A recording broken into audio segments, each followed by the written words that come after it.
السلام علیکم ورحمۃ اللہ وبرکاتہ. سامعین، آج الحمدللہ سورہ سجدہ کی آیت نمبر 26 سے اپنے درس قرآن کا آغاز کر رہے ہیں، اس دعا کے ساتھ کہ اللہ رب العزت ہمیں صحیح سمجھنے اور سمجھانے کی توفیق دے اور پھر ہمارے عمل کا حصہ بن جائے. آمین. نحمدہ و نصلی علی رسولہ الکریم، اما بعد، فاعوذ باللہ من الشیطان الرجیم، بسم اللہ الرحمن الرحیم. رب اشرح لی صدری ویسر لی امری واحلل عقدۃ من لسانی یفقہوا قولی. رب زدنی علما. رب یسر ولا تعسر وتمم بالخیر وبک نستعین. آمین. اللہ رب العزت اس آیت میں فرماتے ہیں، اولم یہد لہم، کیا ان کو نہیں راہ دکھائی، نہیں ہدایت ہوئی، کم اہلکنا من قبلہم من القرون، کہ ان سے پہلے کی بہت سی امتوں کو ہلاک کیا ہم نے، یمشون فی مساکنہم، چلتے پھرتے ہیں ان کے گھروں میں. اس آیت میں اشارہ کفار مکہ کی طرف ہے کہ آج کفار مکہ اللہ کے احکام کی نافرمانی کرتے ہیں، نبی کے حکموں کو، جو نبی ان کو تعلیمات دیتے ہیں ان کو نہیں مانتے، ان کی نافرمانی کرتے ہیں. تو کیا ان لوگوں نے اپنے سے پہلے کے امتوں سے کوئی سبق نہیں سیکھا؟ اس سے ان کو کوئی رہنمائی نہیں مل رہی، جن کی تباہی کے آثار آج بھی وہ دیکھتے ہیں اور ان کے قصے اپنے آباء و اجداد سے سنتے ہیں، ان کی کتابوں میں ان کی باتیں ہیں، تو پھر بھی انہوں نے اس سے کوئی سبق حاصل نہیں کیا. اشارہ قوم عاد، قوم سمود اور اہل مدین کی طرف ہے کہ اس قوم کے لوگوں نے بھی اپنے نبیوں کی نافرمانی کی، نبیوں کے حکموں کو نہیں مانا، نبیوں نے جس کام کو نہ کرنے کا حکم دیا اسی کو وہ کرنا شروع ہو گئے، تو اللہ رب العزت نے ان کو تباہ و برباد کر دیا. آج بھی ان کی تباہی کے آثار وہ اپنی آنکھوں سے دیکھتے ہیں، لیکن اس سے سبق حاصل نہیں کیا انہوں نے، اور اپنے نبی کا حکم نہیں مانتے. نبی جو ان کو اللہ کے احکام بتاتے ہیں وہ اس کی نافرمانی کرتے ہیں. تو دین کو سیکھنے اور سمجھنے کے لیے آج بھی ہمارے گھر کی مصروفیات یا گھر والے رکاوٹ بنتے ہیں. تو ہمارے لیے اس آیت میں نشانی یہ ہے کہ ایک دن ہم نے بھی اپنے گھروں کو چھوڑ کر جانا ہے. اس کا مطلب یہ نہیں کہ گھروں کی ہم صفائی ستھرائی نہ کریں یا گھروں کا انتظام اچھے سے نہ چلائیں، بلکہ مطلب یہ ہے کہ گھروں کو بہانہ بنانا چھوڑ دیں. اگر ہر انسان اپنے عزم کا پکا ہو جائے کہ مجھے اللہ کے حکموں کے مطابق زندگی گزارنی ہے، مجھے دین کو سمجھنا ہے اور اپنی ذات سے نکل کر دوسروں کے لیے چراغ بننا ہے، تو دوسروں کے لیے چراغ بننے کے لیے ہمیں اپنی خواہشات کی، اپنی مصروفیات کی، اپنے گھر کی قربانی دینی پڑے گی. تو پچھلی امتوں کی جو تباہی کی نشانیاں ہیں وہ یہی سبق دیتی ہیں کہ سب کو دنیا چھوڑنی ہے. جب دنیا چھوڑ کر ہی جانا ہے تو پھر کامیاب انسان وہ ہے جو اللہ کے حکموں کے مطابق اپنی زندگی گزارے، نبی صلی اللہ علیہ وسلم کی سنتوں اور آپ صلی اللہ علیہ وسلم کے طریقوں کے مطابق زندگی گزارے کہ اس کی دنیا میں بھی کامیابی ہو اور آخرت میں بھی اس کو فلاح نصیب ہو. ان فی ذالک لآیات، کہ اسی میں نشانیاں ہیں. افلا یسمعون، تو یہ سنتے کیوں نہیں کہ نبیوں کی نافرمانی کرنے کا کیا انجام ہوگا. جب یہ سب ان کو پتہ ہے، یہ نشانیاں دیکھتے ہیں، تو پھر نبی کے حکموں کی نافرمانی کیوں کرتے ہیں کہ نبی کے حکموں کو نہ ماننے کا انجام وہی ہوگا جو پچھلی امتوں کا ہو چکا ہے. دنیا میں بھی بربادی ہے اور آخرت میں بھی تباہی ہے. تم ایک شعور رکھنے والا انسان جو ہے وہ اللہ کے حکموں کے مطابق زندگی گزارتا ہے تاکہ وہ اپنے آپ کو اللہ اور اس کے رسول کے سامنے دونوں جہانوں میں سرخرو کر سکے اور دونوں جہانوں کی کامیابی اس کا مقدر بن جائے. ابن کثیر کے نزدیک گزشتہ قوموں کی تباہی کے آثار کفار مکہ کے سامنے تھے، مگر انہوں نے اس سے عبرت حاصل نہیں کی۔ امام قرطبی فرماتے ہیں کہ گزشتہ قوموں کی تباہی اللہ کی قدرت اور عذاب کی حقیقت پر واضح دلیل ہے۔ آگے کی آیت مبارکہ میں پھر اللہ رب العزت کی قدرت کی ایک اور نشانی کا ذکر ہے، اور اس سے پہلے کئی مقامات پر اللہ رب العزت نے قرآن میں فرمایا ہے کہ زمین پر بارش برستی ہے، جس سے زمین تر و تازہ ہو کر کاشت کے قابل ہو جاتی ہے،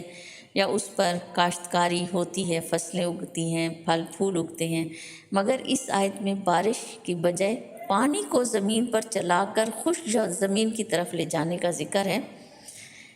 اللہ رب العزت فرما رہے ہیں اولم یارو، کیا نہیں دیکھا انہوں نے، انا نسوق الماء، بے شک ہم چلاتے ہیں پانی، الی الارض الجرزی، بنجر زمین کی طرف، جروزی کہتے ہیں بنجر کو، بنجر زمین کی طرف ہم پانی کو چلاتے ہیں۔ اور کیوں چلاتے ہیں؟ فنخرج بہ زرعا، پس نکالتے ہیں اس سے کھیتی، تاکل منہ، تاکہ کھاتے ہیں اس میں سے، انعامہم و انفسہم، جانور ان کے اور وہ خود، افلا یبصرون، کیا پس نہیں دیکھتے، کیا پس نہیں دیکھتے، یعنی یہ کیوں نہیں دیکھتے؟ مطلب یہ ہے کہ بارش کسی دوسری زمین پر نازل کی جاتی ہے، بارش کسی دوسری زمین پر برستی ہے، وہاں سے ندی نالوں کے ذریعے زمین پر چلا کر پانی کو ندی نالوں کے ذریعے خشک زمین کی طرف پانی کو لے جایا جاتا ہے جہاں بارش نہیں ہوتی۔ تو اس میں اشارہ اس طرف ہے کہ بعض زمینیں ایسی نرم ہوتی ہیں، ایسی خام ہوتی ہیں کہ اگر وہاں بارش برسے تو عمارتیں گر جائیں، درخت اکھڑ جائیں۔ اس لیے قدرت نے ایسی زمینوں کے لیے یہ نظام بنایا ہے کہ بارش تو اس زمین پر نہیں ہوتی، بارش دوسری جگہوں پر ہوتی ہے، اور وہاں کا پانی ندی نالوں کے ذریعے اور دریاؤں کے ذریعے ندی نالوں میں آتا ہے، اور پھر ندی نالوں کے ذریعے ان بنجر زمینوں کی طرف پانی جاتا ہے، جس سے وہ زمینیں سرسبز و شاداب ہو جاتی ہیں۔ حبشہ اور افریقہ کی بارشوں کا پانی دریائے نیل کے ذریعے مصر میں آتا ہے، اور وہاں کی سرخ مٹی بھی ساتھ لاتا ہے، اور اس طرح مصر کے لوگ اپنے ملک میں بارش نہ ہونے کے باوجود ہر سال نئے پانی اور نئی مٹی سے فائدہ اٹھاتے ہیں۔ ابن کثیر فرماتے ہیں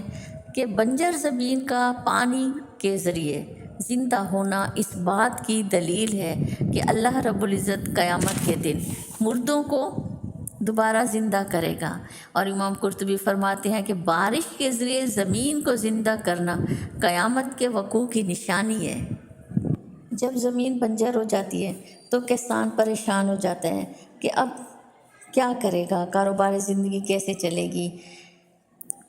کہاں سے کمائے گا، کہاں سے کھائے گا؟ تو اللہ رب العزت پانی بھیج کر اسی بنجر زمین کو سرسبز کھیتوں میں تبدیل کر دیتا ہے۔ تو اس وقت مکہ کی زمین بھی ایسی ہو گئی تھی، ہر طرف قتل و غارت تھی، لوٹ مار تھی، پچھلی قوموں کی تباہی کے آثار دیکھنے کے باوجود بھی اہل عرب جو ہے وہ اس سے نشانی نہیں لیتے تھے۔ تو اس وقت رحمت عالم جوش میں آئی اور اپنے محمد مصطفیٰ صلی اللہ علیہ وسلم کو نبی بنا کر دنیا میں بھیجا، ساتھ میں دین کا علم، سچی کتاب دے کر بھیجی، اور ہر طرف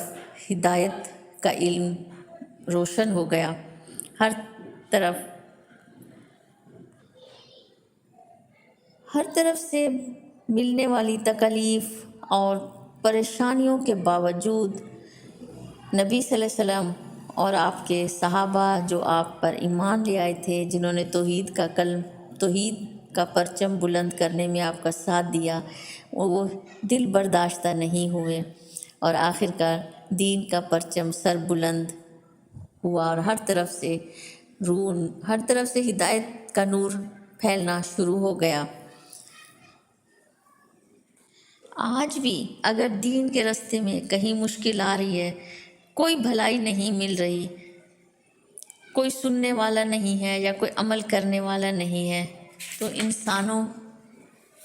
میں کوئی خیر پھوٹتی ہوئی نظر نہیں آ رہی، تو ہمیں یہ نہیں سمجھنا کہ یہ حالات بدل نہیں سکتے، مایوس ہونے کی ضرورت نہیں ہے، کل یہیں سے خیر پھوٹے گی، یہیں سے خیر نکلے گی، بس مومن کو اپنے کام کرتے رہنا ہے، بدلہ تو اللہ ہی اچھا دے گا انشاءاللہ تعالی۔ اور اللہ رب العزت خوب دیکھنے والا ہے، خوب سننے والا ہے، وہ ہر اچھے عمل کا بہت اچھا بدلہ دینے والا ہے، اور جس نے اللہ کے حکموں کی نافرمانی کی تو اللہ رب العزت اس پر بھی قادر ہے کہ روز محشر تمام مردوں کو دوبارہ زندگی بخش کر حساب کے لیے سامنے لا کر کھڑا کرے گا۔ وَيَقُولُونَ مَتَىٰ هَٰذَا الْفَتْحُ، اور کہتے ہیں کب ہوگی یہ فتح، ان کنتم صادقین، اگر ہو تم سچے، اگر تم سچے ہو اور تم جس فتح کا، نصرت کا، کامیابی کا تم ذکر کرتے ہو، وہ کب ہوگی کہ مومنین کو کفار پر غلبہ حاصل ہوگا۔ یعنی وہ مسلمانوں کا مذاق کرتے تھے کہ ہمیں تو اس کامیابی کے، اس فتح کے کہیں کوئی آثار نظر نہیں آتے، کہ مسلمان تو